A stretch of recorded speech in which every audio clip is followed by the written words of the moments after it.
Xalq deputatlari To'yloq tuman kengashining 24-sessiyasida 24 nafar deputatlardan 21 nafar ishtirok etyapti. 3 nafar deputatlarimiz uzrli sabablarga ko'ra ishtirok eta olmayapti. Kvorum mavjud. Sessiya ishida xalq deputatlari, Samarqand viloyat kengashi deputatlari, To'yloq tuman hokimligi o'rinbosarlari, ijro organlari, huquqni muhofaza qiluvchi idoralar rahbarlari, jamoat tashkilotlari va ommaviy axborot vositalari vakillari qatnashmoqdalar. Xalq deputatlari To'yloq tuman kengashining 24-sessiyasini ochish to'g'risida kimdan qanday taklif bor? Ochilsin degan taklif tushyapti. Ushbu taklifni ovozga qo'yaman. Rahmat. Qarshilar, betaraflar, yo'q, bir ovozdan tasdiqlandi. Sessiyani ochiq deb e'lon qilaman.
Biz sessiya kotibini saylab olishimiz lozim. 7-Davlatobod saylov okrugidan saylangan deputat Rabimov Rahmatjon Akramjonovni sessiya kotibi etib saylash taklifini kiritaman. Boshqa takliflar bormi? Ma'qul. Ushbu holda u taklifni ovozga qo'yaman. Rahmat. Qarshilar, betaraflar, yo'q, bir ovozdan tasdiqlandi. Deputat Rabimov Rahmatjon Akramjonovich o'z joyiga o'tirishingiz mumkin. Endi ovoz berishni o'tkazish va uning natijalarini aniqlash uchun biz sanduq komissiyasini saylab olishimiz zarur. Sanduq komissiyasi tarkibiga quyidagi nomzodlar tavsiya qilinmoqda. Baxtiyev Nurullo Toshdemirovich 6-Ravot saylov okrugidan saylangan deputat sanduq komissiyasi raisligiga. Nurlaka yo'qmi shaxsan? Kings. Akramova Nilufar Jalilovna 3-Global saylov okrugidan saylangan deputat sanduq komissiyasi a'zoligiga. Kasimova Kamola Ismatullayevna 2-Qo'rg'oncha saylov okrugidan saylangan deputat sanduq komissiyasi a'zoligiga taklif etilmoqda. Nurlaka keldilar. Sanduq komissiyasi a'zoligiga nomzodlar tarkibi bo'yicha boshqa takliflar bormi? Ma'qul. U holda sanoq komissiyasiga a'zolik nomzodlarini ovozga qo'yaman. Rahmat. Qarshilar. Betaraflar yo'q. Sanoq komissiyasi a'zolari bir ovozdan tasdiqlandi. Hurmatli deputatlar, bugungi Xalq deputatlari To'yloq tumani kengashining 24-sessiyasi kun tartibini tasdiqlab olishimiz kerak. Sessiya kun tartibiga 5 ta masala kiritilmoqda. Birinchi, To'yloq tumani prokurori Ulug'bek Oqbo'tayevning 2026-yilning 1-choragi davomida O'zbekiston Respublikasi Prezidentining 2026-yil 5-yanvardagi Respublika mahallalarida xavfsiz muhitni yaratish va huquqbuzarliklarning barvaqt oldini olish tizimi samaradorligini yanada oshirish bo'yicha chora-tadbirlar to'g'risidagi PQ 1-son qarori ijrosi hamda tumanda qonuniylikni mustahkamlash, fuqarolarning huquq va erkinliklarini muhofaza qilish yuzasidan axborot to'g'risida. Ikkinchi, To'yloq tumani Ichki ishlar bo'limi boshlig'i Eldor Rahmatovning 2026-yil 1-choragi davomida huquqbuzarliklarning oldini olish va ularning profilaktikasi holati to'g'risida, shuningdek, jamoat xavfsizligi borasida amalga oshirgan ishlar yuzasidan hisobot to'g'risida. Uchinchi, To'yloq tumani mahalliy byudjetining 2026-yil 1-yanvar holatiga saqlangan erkin qoldiq mablag'lari hisobidan amalga oshiriladigan tadbirlar to'g'risida. To'rtinchi, 2026-yil 1-mavsumda To'yloq tumanida O'zbekiston Respublikasi ochiq byudjet axborot portali orqali eng ko'p ovoz to'plagan taklif loyihalarini fuqarolar tashabbusi jamg'armasi mablag'lari hisobidan moliyalashtirish bo'yicha manzilli ro'yxatini tasdiqlash to'g'risida. Beshinchi, O'zbekiston Respublikasi Prezidentining yoqilg'i energiya resurslaridan noqonuniy foydalanish va behuda sarflanishning oldini olish hamda energiya samaradorligini oshirish bo'yicha chora-tadbirlarni takomillashtirish to'g'risidagi PQ 133-sonli qarorining tumandagi ijrosini ta'minlash maqsadida 2025-yil yakunlari hamda 2026-yilning 1-choragi davomida ijtimoiy va ishlab chiqarish infratuzilmasini rivojlantirish dasturlari doirasida gaz ta'minoti tizimini yaxshilash borasida amalga oshirilayotgan ishlar yuzasidan tuman gaz ta'minoti bo'limi boshlig'ining hisoboti to'g'risida. Taklif etilayotgan kun tartibi yuzasidan doimiy komissiya, partiya guruhlari, deputatlarimizda boshqa takliflar bormi? Ma'qul. Marhamat, farqidagi taklif mavjud ekan. Assalomu alaykum. Hurmatli sessiya bir taklifimiz bor edi. Xalq deputatlari To'yloq tuman kengashining agrar qurilish, kommunal sohalar, ekologiya, sanoat va transport masalalari bo'yicha doimiy komissiya tomonidan O'zbekiston Respublikasi Prezidentining 26-yil 5-fevraldagi kvartira belgilarini boshqarish hamda yanada takomillashtirish bo'yicha qo'shimcha chora-tadbirlar to'g'risidagi texnik 8-sonli qarorning tumanda ijrosi to'g'risidagi masala Xalq deputatlari To'yloq tuman kengashi agrar qurilish, kommunal sohalar, ekologiya, sanoat va transport masalalari bo'yicha doimiy komissiyasi muhokama etilganligi ushbu qaror ijrosini ta'minlash, ko'p sonli aholini ijtimoiy muammolarni hal etishda muhim ahamiyatga ega ekanligini inobatga olgan holda ushbu qaror loyihasini ko'rib chiqish masalasi yuzasidan tasdiqlanayotgan Xalq deputatlari To'yloq tuman kengashining 24-sessiyasi kun tartibiga ko'rib sessiya kun tartibida ko'rib chiqish taklifini bildiradi. Rahmat. Hurmatli deputatlar, kun tartibiga berilgan taklif hammaga ma'qulmi? Ma'qul bo'lsa, ushbu taklifni ma'qullagan deputatlarimiz qo'l ko'tarib munosabat bildirishlarini so'rayman. Rahmat. Qarshilar. Betaraflar yo'q. Ushbu taklif ham bir ovozdan tasdiqlandi. Hurmatli deputatlar, boshqa takliflar bormi kun tartibiga? Taklif bor, so'zimni. Hurmatli deputatlar, xabarlaringiz bor, kuni kecha butun yurtimizda buyuk davlat arbobi Sohibqiron Amir Temur bobomizni 690 yilligi nishonlandi va mana shu sana munosabati bilan hurmatli prezidentimizni qarorlari qabul qilingandi. Ya'ni butun yurtimizda Amir Temur bobomizni mana shu yurtimiz davlatchilik tarixidagi o'rni ikkinchi renessans poydevor asosi sifatida va o'sha zamondagi yetishgan allomalarni o'sha jahon ilm fani sivilizatsiyasiga qo'shgan hissasi va bu jarayonda Amir Temur bobomizni o'rni naqadar yuksakligi inobatga olib mana shu keng nishonlash bo'yicha qaror qabul qilingandi. Kecha ijtimoiy tarmoq kuzatgan bo'lsalaringiz kerak. Hurmatli yurtboshimiz o'zlari poytaxtimizda Amir Temur xiyobonida Amir Temur haykaliga borib gul qo'ydilar. Katta xalqaro ilmiy konferensiya kecha o'zining ishini boshladi. Bizda viloyatimizda sog' bo'ling, viloyatimizda hurmatli viloyat hokimimiz rahbarligida demak tadbirlar bo'ldi. Amir Temur maqbarasida, haykalda tadbirlar bo'ldi va mana shu tadbirlar doirasida bizni tumanda ham kecha bizlar 5 ta demak tanlov o'tkazdik yoshlar o'rtasida. Mana shu Amir Temur buvomizni qoldirgan merosini uni demak yoshlarga yetkazish, yoshlarda vatanparvarlik ruhini shakllantirish nuqtai nazaridan va bitta taklif bo'lardi Larso orzuyini. Bizda sobiq demak Amir Temur xo'jaligi bo'lgan, mana ko'pchilik biladi zalda o'tirganlarni. Mana shu hududda 1996-yilda shu Amir Temur bobomizni 660 yilligiga haykal qo'yilgan va mana shu haykal to'g'ri ma'noda bugun ma'naviy eskirgan. Ma'naviy eskirgan bo'lib, bugun bir nima deydi, bugungi yangi O'zbekiston islohotlariga to'g'ri kelmayotgandi va shu haykalni bir restavratsiya qilish bo'yicha masalani bir tashabbus qilganligida hurmatli viloyat hokimimiz roziliklarini olgandik va mana shu ishni boshlab biz viloyat hokimimiz nomlariga xat kiritgandik. Mana kecha kuni kecha demak viloyat hokimi o'rinbosari Qobilovning imzosi bilan xat keldi.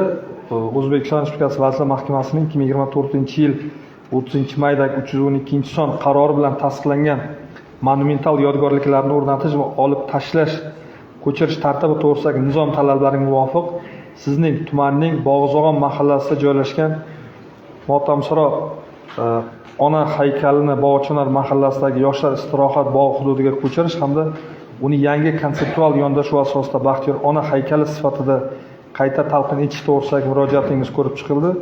Ko'rib chiqish natijalariga ko'ra mazkur taklif hududni obodonlashtirish, aholi ayniqsa yoshlar uchun qulay va estetik muhit yaratishga xizmat qilish inobatga olinib, haykalni belgilangan tartibda ko'chirish, qayta joylashtirish va qayta talqin qilish ishlarini amalga oshirishga ruxsat beriladi. Shuningdek, tumanning O'rtaqishloq mahallasida joylashgan Amir Temur haykalini tarixiy qiyofasini saqlagan holda uning badiiy estetik holatini yaxshilash yuzasidan restavratsiya ishlarini amalga oshirishga ruxsat beriladi.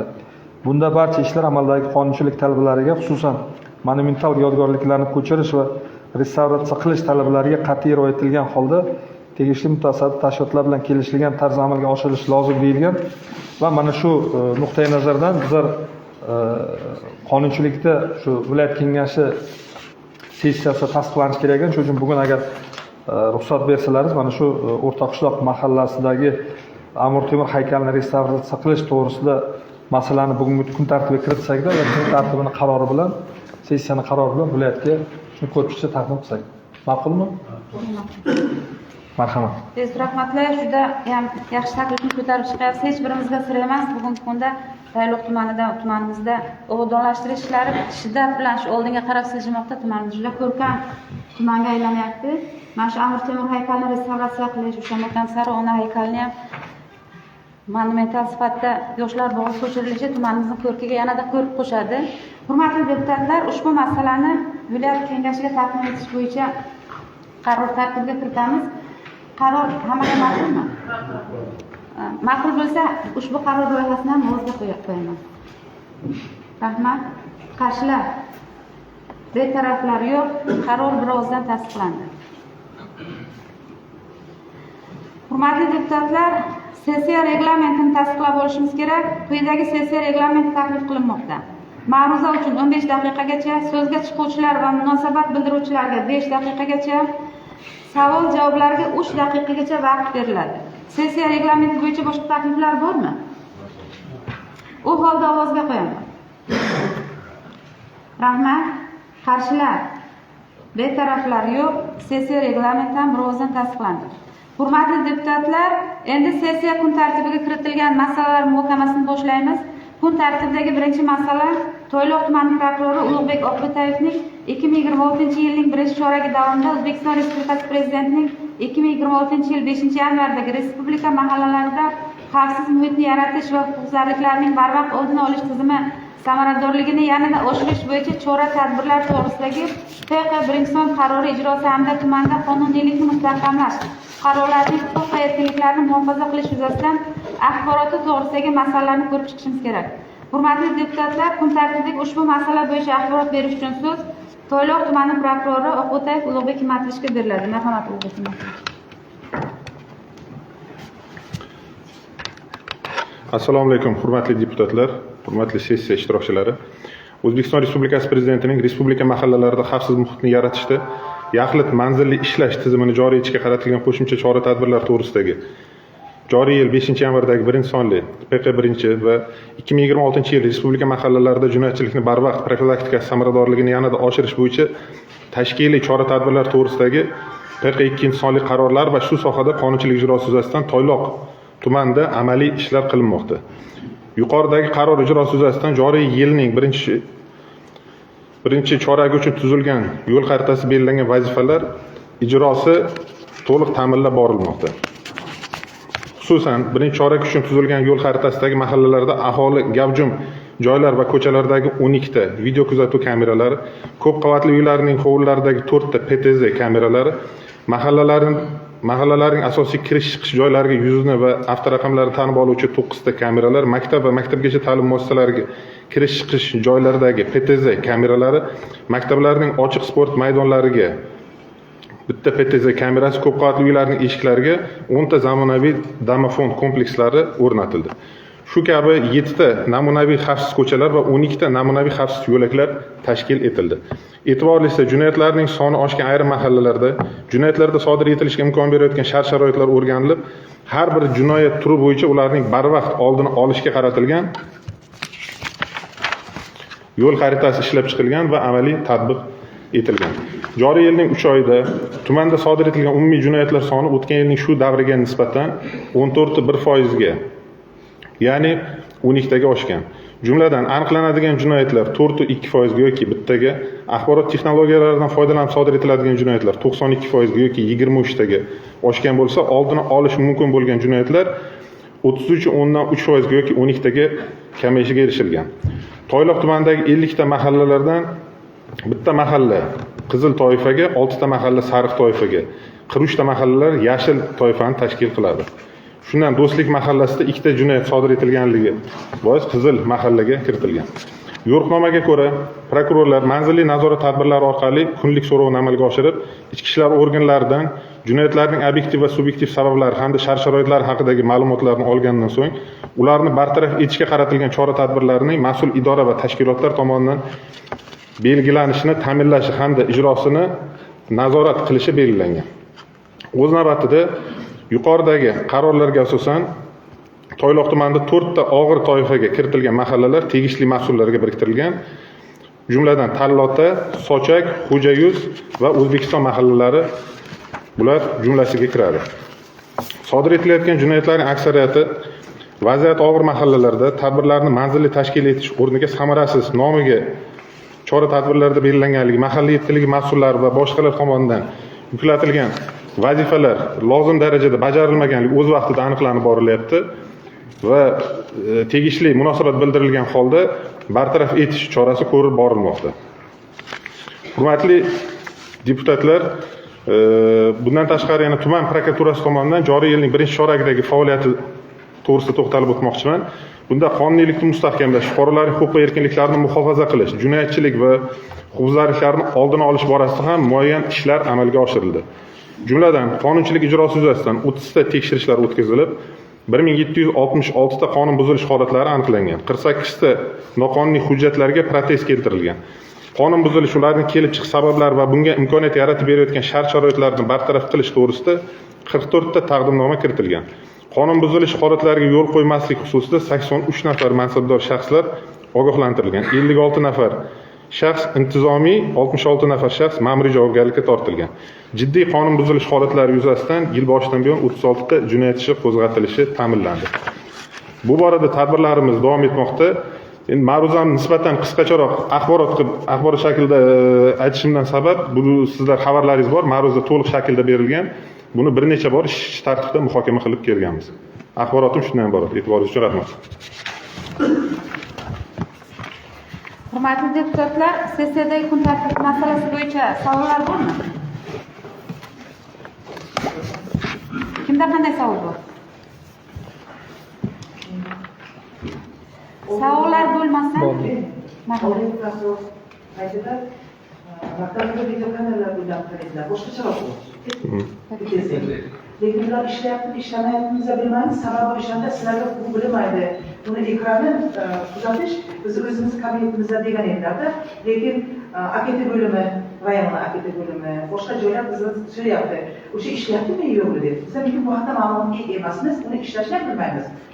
Nafaqat meni maktabim, boshqa maktablarni tushunadi. PTZ kameralariga to'xtaladigan bo'lsak, bu bo'yicha Toyloq tumanida muayyan ishlar amalga oshirilgan. Yuqorida axborotda aytgandek 4 ta maktabda o'rnatilgan. Lekin bu umumiy maktab soniga nisbatan kamroq tashkil qilyapti. O'zi yurtboshimizni sa'y-harakatlari bilan maishiy korrupsiya har bir sohada ijro nizomini mustahkamlashdan birinchi o'rinda raqamlashtirishga urg'u berilyapti. Ya'ni shunda shaffofligini ta'minlaymiz. Hamma joy davomat kundalik kon tizimida 100%, 98% buyurtilganda, nazorat tadbirida prokuratura tomonidan o'rganilganda nisbatan kamroq holatlari ham aniqlanyapti. Bundan kelib chiqib, shu vaqtgacha 4 ta prezidentimiz qaror chiqqan. Muqaddam. Endi bu mahalliy hokimliklar orttirilgan mablag'dan yo boshqa moliyalashtirish manbasi aniq ko'rsatilmaganligi uchun tizimli hammasida joriy qilinmagan. O'z kuchini keyingi vitikajida, keyingi qonunchilik hujjatlari bilan bekor qilish holatlari bo'lgan. Bu masalani ham ko'rib chiqyapmiz. Bu masala bo'yicha bu yoqqa kelishimgacha, ishni boshlashimgacha Toshkent shahar Olmazor tumanida yaxshi tajriba bo'lgan. Qashqadaryo viloyatida hamma maktab raqamlashgan. Xuddi o'sha tajribani kelgusi hisobotgacha bir ijobiy natijalar bilan axborotini beramiz. Demak, buning uchun hamma maktablarga qo'yish Ha, hamma maktablarga qo'yilishi kerak, qo'yiladi. Shunda shaffofligi ta'minlanadi. Kundalik ko'mam yaxshi tizim, lekin unda inson omili bor baribir. O'qituvchi adashib baho qo'yib yuborgan holatda chet elga ketgan bolalarga o'sha tegishli 7 ta belgidan iborat vazir belgisiga, maktabgacha maktab ta'lim vazirining 205-sonli buyrug'iga asosan 7 xil toifadagi belgi belgilangan bo'lsa, chet elga misol Ch belgisi qo'yish kerak bo'lsa, u belgisini qo'ymagan. Endi o'z navbatida maktabga biriktirilgan inspektor psixologlarimiz bor. Prezidentimiz qarori bilan oldin Milliy gvardiya tarkibiga o'tkazilib, endi hozir Ichki ishlar vazirligi tarkibida ularda ham qaysidir bir ma'noda sovuqqonlik qilgan joylari bor. U bo'yicha ham tegishli munosabat bildirib boryapmiz. Lekin siz aytgan masala dolzarbligini yo'qotmagan. U bo'yicha yaqin oradagi rejalar hamma maktabni raqamlashtirish ustuvor turibdi. Hozircha ishlamayapti, hammada. Yo'q, hozir uzr. Men ishlamayapti degan narsani aytmadim. U maktablar PTZlar ishlayapti. Ishlayaptimi? Ha, ishlayapti. Bizdan so'raganda biz unga javob berishimiz kerak-da. Chunki bizga ekranda bizlar ko'rmaydi. Yo'q. Sizlar ko'radi. PTZda ishlayapti u kameralar. Uni davomat haqqoniyligi yuritilyapti. O'sha kamera o'rnatilgandan so'ng kirib chiqish boshqasi ham baribir ham xohlaymizmi yo'qmi kamera nazorat bo'lgandan keyin kirib chiqish yaxshilangan. Lekin bu 4 tasi yuqorida aytgandek barcha maktab soniga nisbatan solishtirilganda kamlik tashkil qiladi. Kelgusida men yaqin orada rejamizda bor, keyingilarini ham qilish bo'yicha o'zimiz takliflarimizni bildiramiz. Bunga bitta qo'shimcha bo'ladi. Zamira Tohirdan taklifiga kengash qaroriga lafzini kiritishga mana shu hozir men bu savolni kelganimdan beri edim. Nechta kamera qo'yilgan bo'lsa, mutaxassislar bir tahlil qilib chiqish kerak. Bizni raqamlashtirish bo'yicha maslahatchimiz bor, Sayfiyev Dilmurod degan va Telekom korxonasiga topshiriq beriladi. Ichki ishlardan ham ellarga xodim berasiz. Bir o'rganib, shuni to'liq bir monitoring qilayotgan, o'zi haqiqatda bu ishlayaptimi yo'qmi? O'rganib chiqdim. Esimizda bo'lsa yilni boshida o'zingiz tashabbus ko'rsatdingiz. PTZ bo'yicha 20 ta maktabimizda aniq ishlayapti. 20 ta maktabimizda ham feyzam qo'ydi qo'shimcha. Sal shu masalalarimiz o'zini to'xtalib qoldi. Agar bu ham bugun sessiyada shu masalaga Buni qaror kiritamiz. Ha, qaror loyihasiga kiritsak, agar qolgan 40 ta maktabimizni ham hammasini agar ishlatib olsak, siz aytgandek hamma maktabimizda 100% PTZ kameramiz bor. Lekin aniq ishlatganda 20 ta. Qolgan 40 tasi ishlamayapti. Demak, bizning maktablarimizda ishlayapti. Shunday. Uni aynan qaysi hozir qaysi meni hammasi to'liq yodimda yo'q, lekin sizga alohida ma'lumotni berib beraman, qaysi ishlayotganligi, qaysi ishlamayotganligi. Lekin shunday bo'ldi, bizlarda 20 ta yana feyzdan qo'yildi. Feyz degani bu qidiruvdagi shaxs, og'ir jinoyat sodir etib izlayotgan shaxslar bo'ladigan bo'lsa, sizni maktabingiz hududiga kirsa, avtomatik ravishda situatsion markaziga xabar beriladigan 20 ta maktabga 20 ta feyzdan qo'yildi. Shu ular ishlayapti, to'liq ishlayapti. Qo'shimcha hozir bizlarda mana PTZ bo'yicha masala yo'q. Faqat qo'yilganligini endi situatsion markaziga ulash bilan bog'liq bo'lgan integratsiya. Shularga hal qilinadigan bo'lsa, qolgan feyzlar bilan yopib ketadi. To'g'ri, integratsiya masalasi qolgan. Xalq ta'lim bo'limi Hakimov ham birgalikda bu sessiyaga demak xalq ta'lim bo'limi Telekomning rahbarini hisobotini qo'yamiz. Mana qanchalik mana shu kameralar ishlayapti, tahlil qilib, o'zimiz oldimizga mana bu yil qolganini ham hozir Eldor Erkinchi aytgandek, qolganini ham qamrab olish bo'yicha aniq bir qaror qabul qilamiz. Moliya bo'limi bormi? Moliya bo'limi ham tahlil qiladi. To'liq qamrab olish bo'yicha shu birinchi yarim yillikda umuman yangi o'quv yiligacha bu haligi raqamlashtirish degan masala umuman kun tartibidan chiqishi kerak. Ma'qulan shunday qilsak. Qo'shimcha qilmoqchi edim. Bu yaxshi tashabbus. Endi ikkinchi tarafini ham aytib o'tish kerak. Respublikamizda 10250 ta maktab bo'ladigan bo'lsa, masalan, endi respublika miqyos. Uni hammasi kameralashmagan yana bir uchinchi sabab bor. Xavfsiz maktab konsepsiyasiga to'g'ri kelmaydi. Ya'ni maktab to'rt tarafdan o'ralgan bo'lishi kerak. O'ralgan bo'lsa, shunda feyz natija bermay qoladi. Bir tarafdan kirib, ikkinchi tarafdan bola chiqib ketadigan bo'lsa. Bu taraflari ham o'rganilgan. Endi Toyloq tumanida men hammasiga o'zi faoliyatim boshlagan ko'p bo'lmadi. Hamma maktabga kirib chiqa olmadim, lekin aksariyatini oladigan bo'lsak, u namunali. Namunalilari bu, namunali. Men Begizor Rahmatullayevich tashabbusi bilan O'zbekiston bayrog'ini kirish qismiga rang berilishi ham alohida bolalarda yanada vatanparvarlik tuyg'usini oshiradi. Boshqa qismlar nuqtai nazaridan qaradik, boshqa tumanlarga solishtirilganda menda shunaqa tushuncha bo'ldi. Namunali tashkil qilingan bu bo'yicha. Bunda to'g'ri masala Ulug'bek aka, bizlar devor bilan o'rash bo'yicha qaror qabul qildik. To'g'rimi? Adham Azamjonovich, mablag' tez hal qiladi, Hakimov Alisher. Tez mana shu birinchi yarim yillikda parallel bo'lish kerak. Biz agar o'sha feyz qo'yadigan bo'lsak, o'tgan safar shunda kelishdik yangi yilda. O'ralish kerak-da, o'ralish masalasi nuqta qo'yilishi kerak. Tamom, o'ralish kerak haligi. Shundan parallel ravishda bu sessiyaga, sessiyaga shunday qaror kiritishimiz kerak. Ham o'rash masalasi qanaqa darajaga keldi, ham kameralashtirish. Shuni ikkita masala bo'yicha hisobot berasizlar. Bizlarda ma'lumot uchun aytdim, endi boshdan beri o'zlarini qidiruvdagi shaxslarimiz aynan shu kameralarni hisobidan ushlandi. Parkda bo'lgan, Rahmatullayevning ikkovimiz mashqda bo'lganimizda ham shu oldindan qidiruvdagi shaxsni o'timiz oddiy odam ko'rilmaydi. Lekin bu yoqdan situatsion markazdan bizlarga zudlik bilan xabar tushdi, oldindan qidiruvdagi shaxs mashqga kirildi. Shunday she'r o'zida kirildik, she'rdan ushlandi, Toshkent shahrida qidiruvda bo'lgan shaxslar ushlandi. Bu kameralarimiz juda bunaqasi foydasi katta. Operativlik. Qanchalik bizlar sonni ko'paytirsak, shunchalik egalik bo'ladi. Chunki o'sha 99% desak ham bo'ladi endi, adashmaydi. Odamlar shu olib, ma'lum belgilarini olib, bizlarga beradi, bu joyda 1 ming 2 minglik masala. Ma'lumot almashish juda tez yo'lga qo'yiladi. Qolganini birgalikda tushunarli. Moliya, xalq ta'limi kelgusi sessiyaga hisobot berasizlar. Hurmatli deputatlar, kun tartibidagi masala bo'yicha qo'shimcha savol takliflar bormi? Bo'lmasa, kun tartibidagi masala yuzasidan Ulug'bek kun tartibidagi masala yuzasidan doimiy komissiya xulosasini bildirish uchun so'z Xalq deputatlari tuman kengashining korrupsiyaga qarshi kurashish, davlat organlarida ochiqlikni ta'minlash va huquq masalalari bo'yicha doimiy komissiya raisi Akramova Nilufar Jalilovaga beriladi. Marhamat. Assalomu alaykum, hurmatli Behzod Rahmatullayevich, hurmatli deputatlar, sessiyamiz ishtirokchilari. Yuqorida Tayloq tuman prokurori Ulug'bek Himmatovich Oqbo'tayevning axborotlari eshitildi va bu masala doimiy komissiyada ko'rib chiqildi. Tahlillar shuni ko'rsatmoqdaki, hisobot davrida mahallalarda xavfsiz muhitni yaratish, profilaktika tizimini joriy etish bo'yicha muayyan ishlar amalga oshirilgan.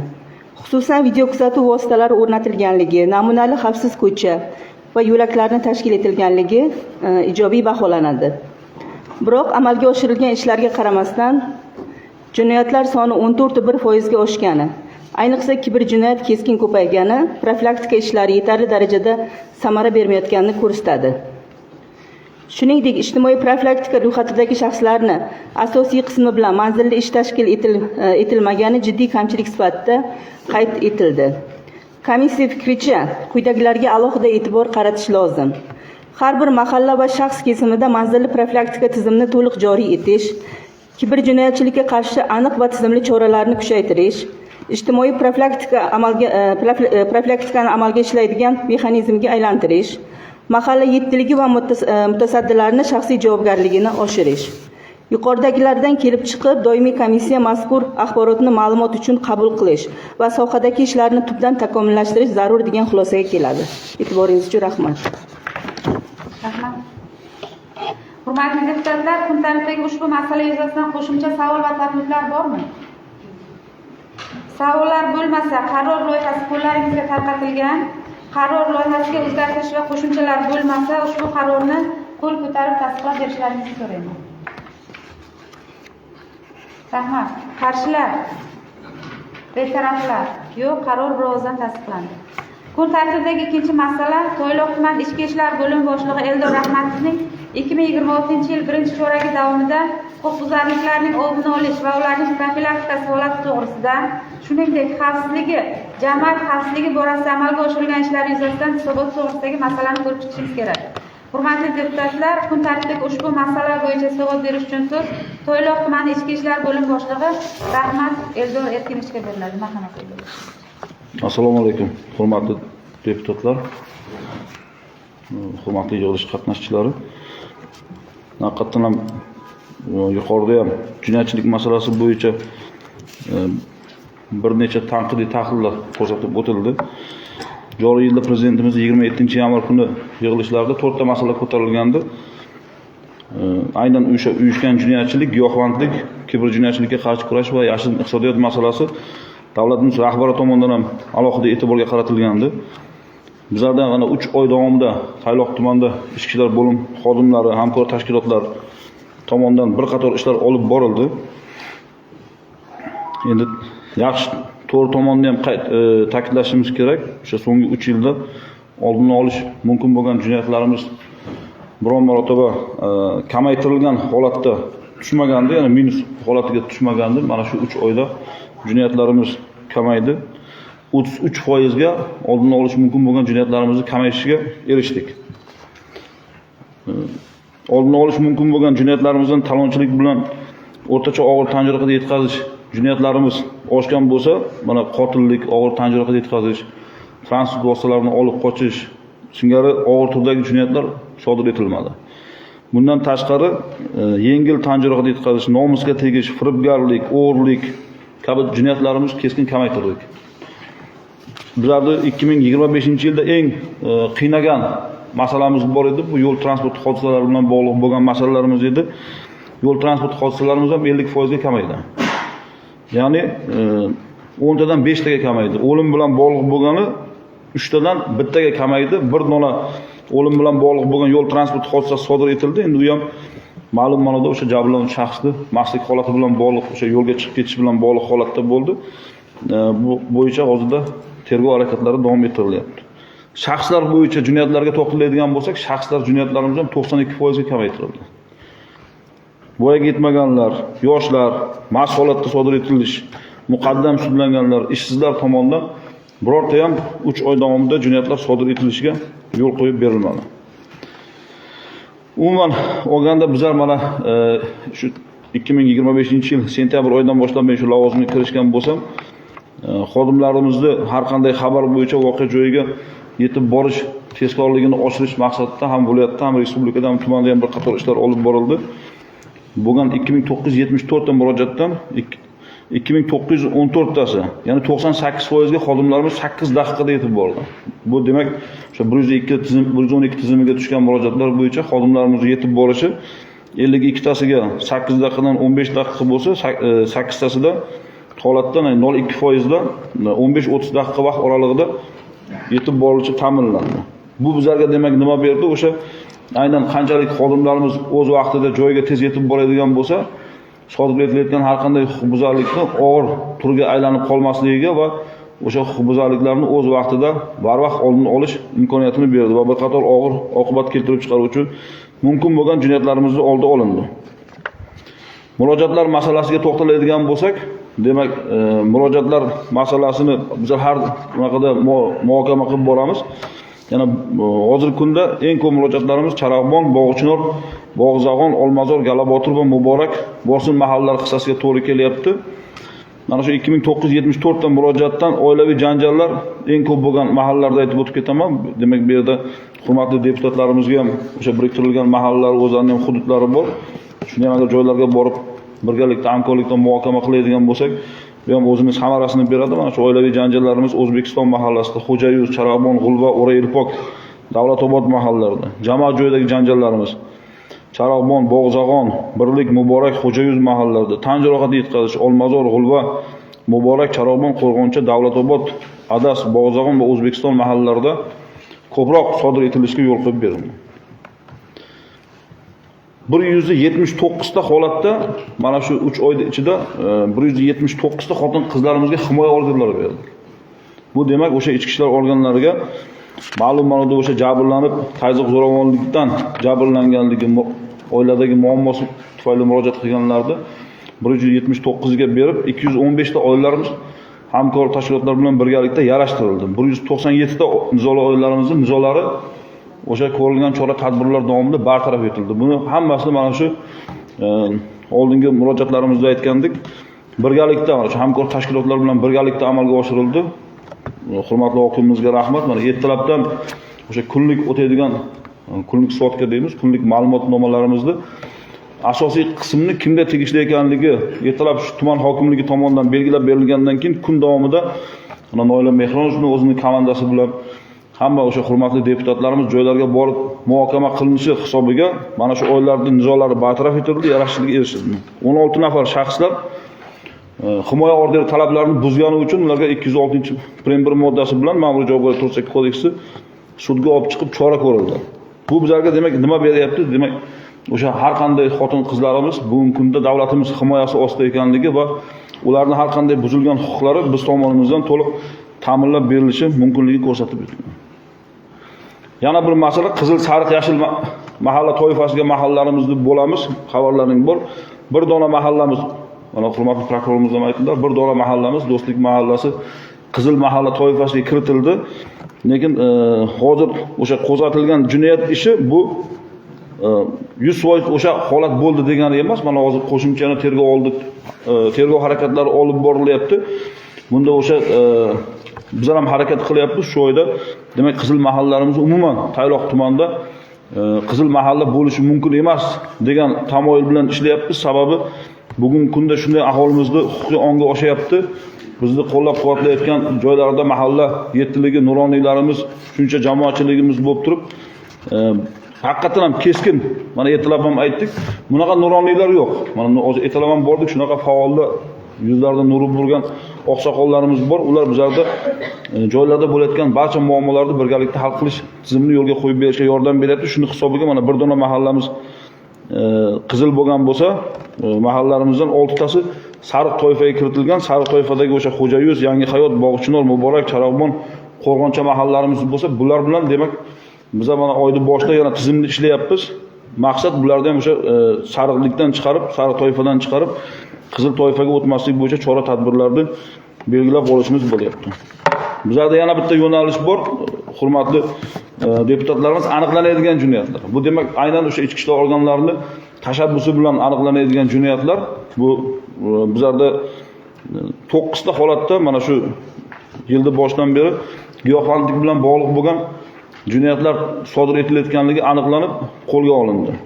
Bitta fohishaxona saqlash, 2 ta ma'muriy nazorat qoidasini buzish, 3 ta noqonuniy qurol saqlash holatlari fosh etilib, tumanda o'sha aniqlanadigan jinoyatlar bo'yicha ham bir qator ijobiy ishlar olib borildi.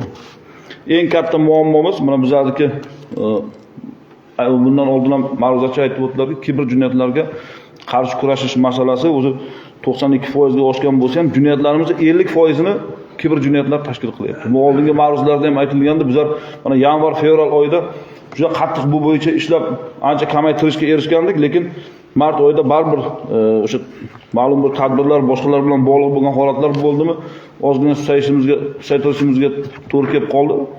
Yo'l qo'yib berdik desak bo'ladi. Mana shuni hozir yana boshqatdan boshlab o'sha kiber xavfsizlik jinoyati bo'yicha uni oldini olish bo'yicha tizimli chora-tadbirlarni olib boryapmiz va bu borada ham uni kamaytirish masalasini ham to'liq ko'rib chiqamiz. Demak, hurmatli deputatlar, mana yuqorida ham aytdim, aynan o'sha bizlarda eng katta muammolarimizdan bittasi bu o'sha oilaviy nizolar masalasi bo'lsa, bizlar hozir 390 ta nizoli oilalarimizdan 262 tasini tanlab oldik. 262 taga KPS platformasi bor. KPS platformasi bu shunaqa platforma, bu meni taklif qismim bo'ladi. Sizlarga bu platforma shunaqa platformaki, bu telefonga o'rnatilib beriladigan platforma, bu qo'riqlash xizmati bilan bog'liq bo'lgan, tashkil etilgan platforma.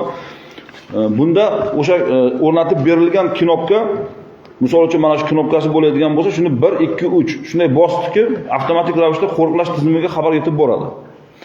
Bizlar hozir taklif qilyapmizki, mana shu 262 ta oilaga, hozirgi kunda notinch bo'layotgan oilaga, xavotirimiz bo'lgan oilalarga shu qo'riqlov tizimini ulash masalasini ko'ryapmiz.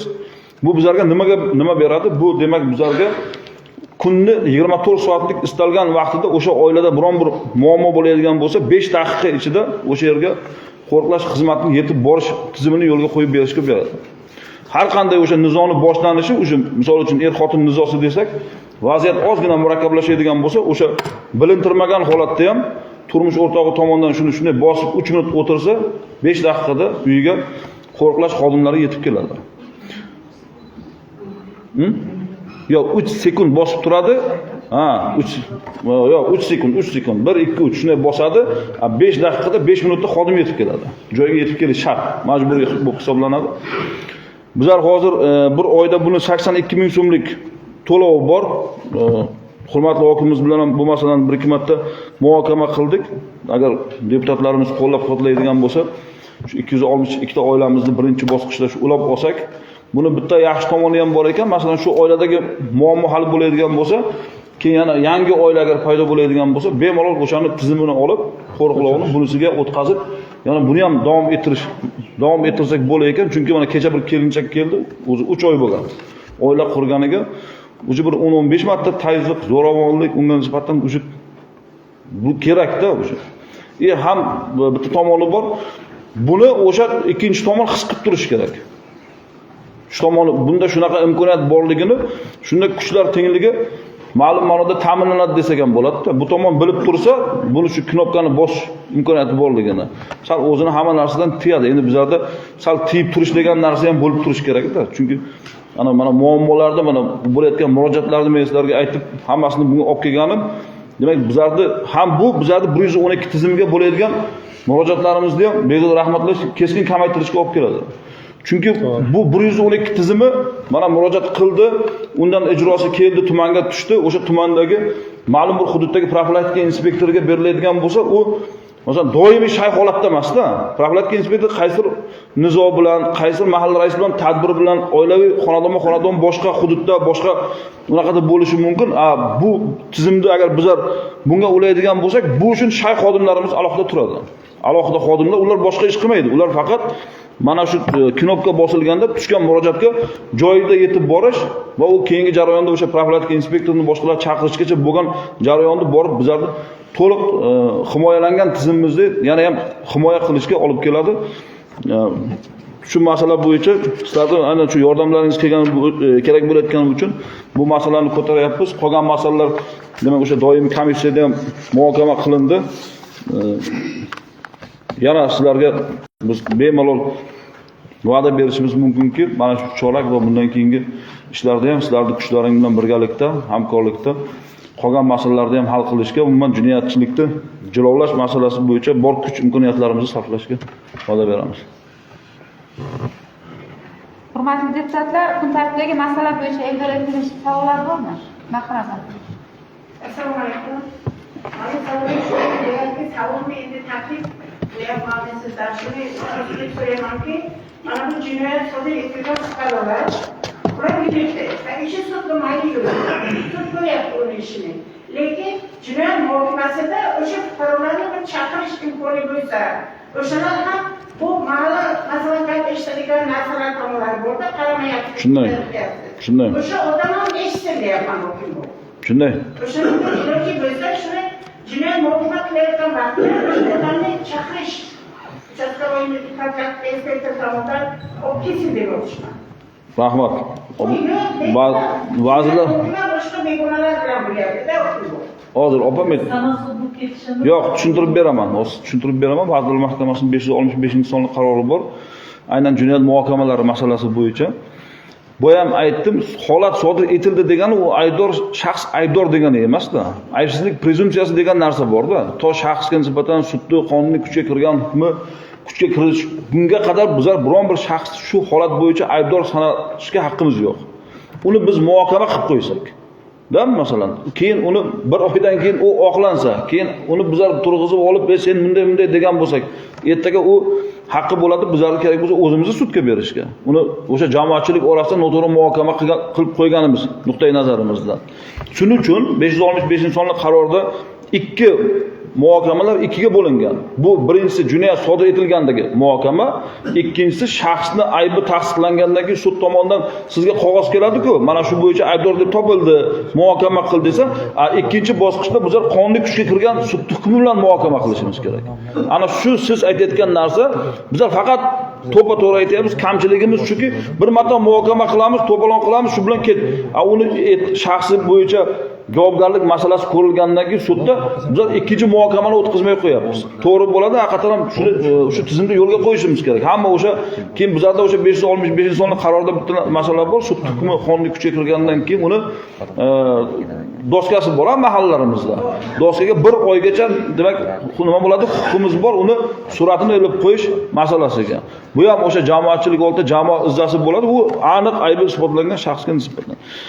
Bitta tomoni mana katta rahmat hurmatli deputatimizga, haqiqatan mahallangizda bu mahalla bizlarda 5 yillik qizil mahalla edi. Birinchi marta mana shu 5 yillik ichida Charog'bon mahallasi qizil mahallalar toifasidan chiqarildi. 5 yilda. Sochak mahallasi bizda 3 yillik qizil mahalla edi. Sochak ham birinchi marta shu chorakda qizil mahallalar toifasidan chiqarildi. Eng asosiysi bizlar 6 ta qizil mahalla bilan yilni yopgandik. O'sha 6 ta qizil mahallalarimizni birontasida jinoyat sodir ham etilmadi. U mahallalar birontasi qizil mahallaga, sariq mahallalar toifasiga ham tushmadi. Bundan tashqari tanlangan 3 ta kirimlagan vaziyati og'ir bo'lgan mahallalarimiz bor edi. Ularda ham jinoyat sodir etilishiga yo'l qo'yib bermadik. Shuning uchun yana bir marta aytayapman, ko'pchilik bu endi jinoyatchilik prezidentimiz ta'bir bilan aytganda bu bitta profilaktika inspektori, bugun bitta mahalla raisi shug'ullanadigan masala emas. Bu juda ko'pchilikning kuch talab etiladigan masala. Agar keyingi choraklarda ham mana shunday birgalikda harakat qiladigan bo'lsak, bu masalani yechamiz. Siz savolingiz bo'yicha men bu tizimni yo'lga qo'yishga harakat qilaman. Aynan o'sha aybi isbotlangan holatlarda o'sha sud hukmi chiqqanlarni barchasini muhokama qilamiz mahallada. O'sha jinoyatlarning moddasi qo'yiladi. Masalan, hamma jinoyat javobgarligiga nima qilingan, prokuratura nima qiladi, muhokama etadi. O'sha yerda tasdiqlanmagan bo'ladimi? Shunday. O'sha shaxsni faqat sodir etgan jinoyati. Bizlar jinoyatni muhokama qilamiz. Uni sabablari, kelib chiqish sabablarini, kimdir shu kamchilikka yo'l qo'yilganligi, kimdir qaramaganligi bor. U shaxsni muhokama qilmaymiz. Yana bir marta aytib, shaxsini to sud hukmi chiqmaguncha muhokama qilishga haqqimiz yo'q. Bizlar faqat sodir etilgan jinoyat, kimdir qaramaganligi, shu ko'chada kameralashtirilmaganligi, kechqurun yuradigan tungi xizmatga jalb etilgan xodimlarda harakatsizligi yoki bir qo'ni qo'shni, bizlar shu tomonlarni keltirib chiqaruvchi sabab omillarni muhokama qilishga haqqimiz bor. Shuni muhokama qilamiz. Bitta qo'shimcha bo'ladi. Rais opamiz to'g'ri masala ko'tardi. Ellar ikkinchi mana bu yerda mahalla raislari qatnashyapti-da. Mahalla raisini fidoyiligi mana Ulug'bek Himmatchida dokladda ham bor edi. Mahalla raisi agar mahallaga egalik qilsa, mahallani tizimini qo'lga olsa bo'ladi. Hurmatli mahalla raislari, turinglar, mana kimlar kelgan. Mana hozir dokladda tushgan qizil toifadagi mahallalar bor. Ayrim mahalla men o'qib o'tirmayman. Mana Charog'bon bilan Sochak o'tgan yil kelganimizda to'g'ri ta'kidlandi, qizil toifada edi. Qizil toifa. Ikkita mahallaga urg'u berib, Charog'bonda ko'p quvvatli uy ko'p, bozor dedik, lekin shu mahallani shug'ullanganimizdan keyin natija bo'ldimi? Shunday natija bo'ldi. Hamma mahalla raislari, sizlar hammalaringiz hurmatli insonsizlar. Mahalla raisi juda ulug' maqom. Rais bo'lish, xalqqa bosh bo'lish, xalqqa egalik qilish juda ulug' maqom, lekin hozir ham bu deputatimiz rais opamiz ko'targan masalalari o'sha jinoyat qilgan odamni ham bir qanaqadir bir tiyilib turish, uni ham bir qanaqadir bir nazoratini kuchaytirish degan nuqtai nazardan uni ham jalb qilyapti. Mahallada qaysi oila nimadan nafas oladi, sizlardan yaxshi hech kim bilmaydi. Men yana bitta masalam bor, bevosita Ellar kengashida o'ziga daxldor masala. Mana qabul qilyapmiz. Qabullarga hozir mana 3 oylik kelinchak keldi deb aytdilar. Qabullarga men hech hazm qila olmayapman. Misol uchun o'sha erkaklarni, o'sha kuyovlarimizni, o'g'il bolalarimizni ayollarga tazyiq qilishini, zo'ravonlik qilishini dokladda ham shundan boshladingiz. Shuni bir mahalla raislari bilan profilaktika inspektorlari bir lafz orzuyini, bu bizning bir tajriba bo'lsin. O'sha uylanadigan oilani, mana bizlar ularni o'qitishda, Noila Mehrojina bilan, Adliya bilan uning bir mas'uliyatni oshirishda, o'quvlarning samaradorligini oshirishga erishyapmiz. Oilaning muqaddasligini, lekin o'sha o'g'il bolalarni mas'uliyatini oshirishda bir harakat qilsak, Matluboyevga, Xursanoyevga bo'ladimi, yo'qmi? Ha? U haligi nikoh o'qilganda va'da beradi. Haligi nimada va'da bergan haligi balkim esdan chiqishi mumkin, lekin uni mas'uliyatini oshirishimiz kerakki, ertaga men shu birovni qizini kelin qilib olib kelyapman, bunga ta'zir qilmayman, bunga zo'ravonlik qilmayman, hurmatini qilaman, e'zozlayman degan narsani qanaqadir bir nima deydi, jamoatchilik nuqtai nazaridan. Shunday. Nima deysiz? Shunday. To'g'rimi yo'qmi? Hozir eng achinarlisi hokim bor. Bu oldingi xotini bilan ham ajrashgan ekan, bola. Oldingi xotinni pichoqlagani uchun ajrashgan ekan. Yana unga yana shu boshqa birovning qizini olib, endi to shu jarayongacha bo'lgan narsani ham sal bizlar qattiqroq tartibga olishimiz kerak-da. Endi u birovning qizini olib kelyapti, to'y bo'lyapti, mahallada olib kelib boshqa qilib katta elga osh beryapti. Kamida baribir o'sha yerda borgan bo'lsa kerak shu mahallaga. Shu oila shunaqa, shu bolani shunaqaligini. Endi bu ruhiy jihatdan u bola bunaqasi to'g'ri emas uni. Aytayman-ku, mana oldingi oilasiga xuddi shunday muammo qilib xotinni pichoqlab ajrashgan emish u kelin tomon kelyaptiki, bu 3 oydan beri shunday azob beryapti, bizlar deydi, buni bilmagandik bunaqaligini. Axir endi bilmagan bo'lsa bildirib qo'yish kimning vazifasi? Mahalla.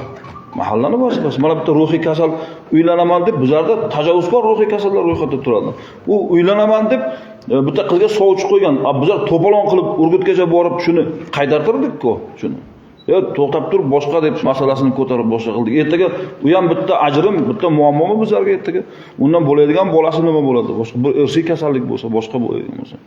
Shuning uchun shu darajagacha keltirib qo'ymaslik masalalarini ham to'g'ri aytasiz. Boshdan boshlasak to'g'ri bo'ladi hammasini o'qitishini boshqasini. Shunda bir mana tajribali deputatlarimiz bor, Mo'tabar opa, Zamira opa bir o'ylaylardi. Bir nima qanaqadir bu nima deydi, qonunchilikda yo'q bo'lishi mumkin. Deputatlarni tashabbus sifatida ular so'zni bir qilaylik. Ikkinchidan mana qabulga kelyapti. Kecha men ikkitasini adliyaga topshirib berdim. Bu nikohdan o'tkazgandim. Oila qurgan, 3 ta farzand bor, nikoh yo'q. Men deydi, haligi deydi, meni javob beraver deydi, boshqaga uylanyapti deydi. Hech aqlga sig'maydi. Mahalla raislari bilmaydimi shunaqa holatlarni? Mana kechagi murojaatlarni, kecha kelgan murojaatlarni Navruz hammasini ko'tarasan, mahalla raislariga berasan, Akmal Mirzayev bilan birga mahalla uyushma bormi? Birgalikda mahalla bilan berasizlarda, qani nima uchun shunaqa holat bo'ladi? Kim yo'l qo'yib bergan? Hozir ellarga to'g'ri aytdi, haligi karnay surnay cholinadi, osh beriladi, elga hech kim bilmaydimi haligi Usmos oila olagan. Ha? Farhod aka o'rtoq deputat. Bilmaydimi, xalq bilmaydimi? Nima uchun xalq shunga haligi befarq bo'lyapti? Bu bizning illatimiz-ku. Agar shuni bir bong'irib deputatlar bir harakat qilmaydigan bo'lsak, bu nima deydi, yaxshi oqibatlarga olib kelmaydi. 3 ta bola norasida meni aytadigan birinchi fikrim, oilani saqlashga harakat qiling, mayli uni nikohini qonuniyligini qilib beramiz, lekin oilani saqlashga harakat qiling. Endi Eldor akani bevosita chiqishi shunga bog'liq bo'lgancha deyman, shunday bir kengashni qaroriga kiritsakda, kun tartibiga larsozini bir deputatlarimizni tashabbus bilan, deputat juda katta maqom. Deputat agar harakat qiladigan bo'lsa, men o'ylayman, shuni ham bir jamiyatda bir muhitni o'zgartirsak bo'ladi. Hozir ikkita mahalladagi muhit o'zgardimi, demak, o'sha yerga e'tibor, ta'sir doira borganligi uchun o'sha mahalla qizil toifadan chiqyapti. Mahalla raislari tushunarlimi? Sizlar hammalaringiz mana 1 yil bo'ldi rais bo'lganlaringizga, hamma xalqning hurmatini bir ligi sazovor bo'lib sizlar rais bo'lgansiz. O'zlaringiz rais bo'lmagansizlar. Endi shu nima uchun rais bo'lganligimizni xalqdagi vaziyatni, muhitni bilish kerak. Qaysi oilada nima masala, nima muammo?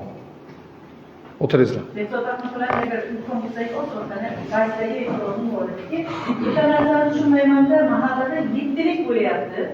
Bitta muammo bo'ladigan bo'lsa, umuman mahallani ijtimoiy ma'naviy muhitidan kelib chiqib, mahalla fuqarolari to'ybalashgan bo'lsa, sariq qizil, yashil oilalar bo'ladigan bo'lsa, o'sha hamma tamalashgan o'shasi ham zamirdaga bir bobon aytgan bo'lsa, 7 talikda o'zini bir gala vazifasi borda, lekin biz hozir mana yuryapmiz, boryapmiz, hamma 4 tarafga mahalla fuqarolar o'zini ahvoliga qo'yapti. Nimaga o'sha narsani birgalikda mahallada koordinatsiya qilib turib, joy-joyga olib hozir bu gaplar yaxshi gaplar, aytlar, topshirlar, lekin amaliyotda bir-birimizga bog'liq yo'q. Hokimiyatdan berilganmi, bandlikni o'qish kerak degan narsani shunday birdan yelkadan mas'uliyat oladi. Yoki deputat shunga majburmi deganda, yana xuddi shunday mendan olib bundan so'raydik, hokim degan narsa tashlanyapti. Bu hamma muammosi. Sizlar bu yerda hokim bir ko'ryaptilar, tutga bo'lsa, yordam bo'lsa, bir o'sha yerdagi ta'sir doirasi kuchaysin. Lekin muammolar ildizi ham, bartaraf etish yo'li ham hammasi 5 barmoqda sizlarga ayon. Agar yuraklaring o'sha narsaga achsa, shu muammoni hal qilaman desalar, qayerda ichaki bor bilasizlar. Lekin birlik bo'lmayapti. Masalan, shunaqada topshiriqni olasiz, lekin uni ijrosini xo'p deb qo'yamizlar, qilolmaganimizda vijdon qiynaladi. Endi eng yomon tomoni mana shu qabullarni yana qabullarga to'xtalaman. Mahalla raisi yordam bermayman, qayerga borsang bor deb aytayapti deydi. Bu hazm qilib bo'lmaydi. Chunki men oldim keladigan forum hech qachon viloyat rahbarimizga boring deb ayta olmayman. Bunaqa deyishga oriyatim ham yo'l qo'ymaydi. Agar meni vakolatimda bo'lmasa, men o'zimga belgilaymanda, viloyat rahbarimiz kelganda yoki qabullarga borganda men aytaman, mana shunaqa masala meni vakolat doiram kirmaydi. Yordam bering, respublika darajasida bo'lsa, xat loyihasi qilaman, viloyat hokimi nomidan xat chiqaraman, shunga yordam bering. Qanday qilib mahalla raisi, yana takrorlayman, xalq oldida katta-katta va'dalar berib ovozni olsa-da, men qilolmayman, to'rt tomonning qiblasi desa. Menga masala qo'yinglar, menga masala qo'yadigan raislar ham bor. Xuddi shunday. Deputatlarni qilachimga chekim sanoq, mana ma'rifat bozorda ayollar bilan suhbatlashyapmiz. Tepa qishloqdan yo'q ishlayotganda topib yordam. Qo'llar bariga yuqori yordam deb narsalar aytganamiz. Ayollarni keyin boyaga odam haydaganda haydayapti-da. Keyin u kimsan to'xta dedim. To'xta dedim. Siz kimsiz? Qanday dushman? Sen kimsan? Qanday dushman? Hatta birov seni onangdir, birov seningdir, birov boshqangdir. Sen bilan men bizlarga birga muomalalar shunaqa o'rgatgandan keyin ular o'z-o'zidan biza shunaqa muomalaga qoyil bo'lib oladimi, o'zlarini shunga tutadimi? Biza o'zimiz xohlagandan keyin migrantlarimizni bekorga cho'kka birbalada demaydi-da. Sal yaxshiroq muomalalar, yaxshi muomala o'rgatishimiz mumkin-ku. Sen ularga holimiz bor, dardimiz bor degan gaplar bilan keyin boyaga bolani yumshatib olib, ha siz yo'q, qay o'zini aybini tushundi. Men nima demoqchiman? Biza bunaqa qilib qarorga borayotgan bo'lsak, uchun agressiyasi ham tugamaydi, muammosi ham tugamaydi. Yopishadi. Salgina o'sha fuqaroning holatiga o'zimiz masalani hal qilishga yordam beraylik. Raislar bizga rahmon beradi ba'zan. Chunki boshqarolmaymizda yettalik ko'plarda o'zlaricha hammasi katta, lekin hammasini koordinatsiyasidan qo'yiladigan rahbarlar bilan bemalol bog'lanadilar. Kerakli taqdimnoma chiqara olasizlar. Sal o'sha yettalikda muammolar keraklar. Migratsiya holatlari bilan ham xuddi shunday. U просто statistika uchun bo'lyapti Eldoradada. Migrant kelgandan keyin u bilan shug'ullanuvchi yoshlar bor, ayollar bor, boshqalar bor. Ijtimoiy olish bo'lsa, ular bor, psixologik trening o'tkazadigan shuncha sharoit bor. Hamma narsa qilingan, lekin birgalikdagi harakat taqsimlab olish yo'q. Tepa qishloq bo'yicha Motabor opa bugun yo'l xaritasi tasdiqlanadi. Hamma idorani vazifasini biz kelishib oldik. Kim nima ish qilish kerak, o'sha kuni Ulug'bek akam, Eldor akam qatnashdi. Bugun har bir vazifa bo'yicha har bir rahbar ish tashkil qiladi. Umumiy mas'ul demak Ziyodullayev bo'ladi. Tepa qishloqda hokim yordamchisidan bugun tushunish xato olasiz. Birinchi o'rinbosar bilan birga rasman ogohlantiringlar. Tushunarli? Bu ayollarga bunaqa bizlar ularni muammosini yechamiz, ularni qalbiga yo'l topamiz, ularni bir hayotdan rozi qilamiz desak, bunaqa muammolarni hazm qilib bo'lmaydi. Tushunarli? O'tiringlar. Hurmatli deputatlar, qo'shimcha savol va takliflar bormi? Eldor Erkinovich, xabaringiz bor, yaqinda shu ichki ishlar boshqarmasi boshliq tashrif buyurganlarida mahallalar erkinligi va mahalladagi uchastka profilaktika nozirlarining hisobotini sessiya kun tartibiga kiritish, ularning faoliyati to'g'risida muhokamalarni o'tkazish topshiriq qilib bergan edilar. Agar deputatlar siz qarshi bo'lmasangiz, keyingi sessiyalarimizda shunday hisobotlarni kun tartibiga kiritsak. Shunda eng ko'p o'sha murojaatlarga yo'l qo'yayotgan, eng ko'p oilaviy nizolarga yo'l qo'yayotgan o'zi mana bugundan boshlandi. Mahalla raislari bilan profilaktika inspektorlarining hamkorlikda mahallada hisobot berish. Bu ham yo'q, o'zi ishlamayotgan bir yo'nalishimiz edi. Endi haqiqiy birgalikda borsinda aholisini oldiga hisobot bersa o'zi. Shunda ikkovi bir-birini hisobotini hech bo'lmasa eshitib, gap mahallada qaysi sifralar haqida gap ketayotganligini bir tahlilni qilib bir kelishib olar degan ma'noda men to'polon qilyapmanki, bor birgalikda hisobot bering. Mana hokim bobo ham rahmat qo'llab-quvvatladilar. Hammasi borsin, o'zini aholisini o'zi yig'sin, o'ziga hisobot bersin. Odam o'zini o'zi ham bir taftish qilib turish kerak-da. Endi faqat chetdan birovdan eshitgandan ko'ra bir o'tirib o'zi shug'ullansa, sizda ham bu bunaqa rahmat yaxshi bo'lardi. Buni hurmatli generalimiz ham aynan shu topshiriqni berib ketdilar. Birgalikda kelib mana bu hisobot bersa, biz o'zimiz ham kelib qatnashamiz. O'zimizda ham birlikda e'tirozlarimiz bor, o'zimiz ham birga qatnashib ko'ramiz masalasini. O'ligini ham bitta qo'shimcha bilan Navruz u hozir Eldoraga degan hisobotlar ham u nomiga bo'lish kerak emasda. Mahalla uyushma bilan birga biriktirilgan vakil qatnashishi kerak. Kamida o'shida 100 nafar vakil qatnashsin. 4 ta o'zini tarafdorini yig'ib olib, bo'ldi, men hisobot berdim degan narsa bo'lmaydi. uni ham yozib olib, xalqqa hisobot berib, xalqni bitta mahallada 10 ta, 20 ta, 50 tagacha gruppa bor. O'sha gruppaga bersa, mana mahalla raisimiz hisobot berdi, mahalla raisimiz axborot berdi, ichki ishlar profilaktika inspektori axborot bersa, xalqda ham hurmat oshadi, ishonch oshadi, deydi, raisimiz axborot berdi. Tushunarli? Uni ham grafiki bo'yicha kunlik nazoratni qiladi. O'sha saylov yig'ilishlari qanday bo'lgan bo'lsa, xuddi shu tartibda Mirzayev kerak bo'lsa kanallarga ham tektasini qo'yinglar. Namunali fidoyi bo'lgan mahalla raislarini, mahalla raisi bugungi kun qahramoni. Mahalla raisi xalqni boshqaryapti, mahalla raisi xalqni birlashtiryapti, mahalla raisi xalqni muammolarini yechyapti. Biz mahalla raisini bir qahramon sifatida xalqqa ko'rsatishimiz kerak. Yaxshi raislarimiz bor. Faqat qolganlarni tarbiyalashimiz kerak. Biz rahmatlash Eldor Erkinovich mo'tabar abdulla nomidan shu ko'pishib shu murojaat qilganlarda haqiqatan jon bor. Mahallalarda bir deputatlar o'zimizni saylov huquqimizga o'rganishga borganimizda ham shu mahalla yettiligini jips emasligini guvoh bo'lamiz aksariyat mahallalarda. Shu 7lik 7 tomonga tortayotgani biz rahmatlash ularning rahbarlari boshqa mana shunaqa ahvolni ko'ramizda. Endi mahallalar uyushmasiga bir iltimos taklif bo'lardi. Mana shu mahallaning yettiligini bir jipsligini ta'minlash uchun bilmasam bir qadar chora-tadbirlar qo'llash kerakmi? Mahalla yettiligi vakillari tursa, mana qatnashadi kishida. Yettiligi vakillari. Mana yettilik hamma o'zini tuzilmasini mahalla raisi boshchiligida ishlashni tashkil qilish kerak. Mahalla raisi mahallani boshi. Hurmat prezidentimiz shunday tizim qilib berganlar. Mahalla raisiga hozir haligi tabelni yurishda vakolatdan berilganmi? Ha? Mahalla raisiga tizim berilgan.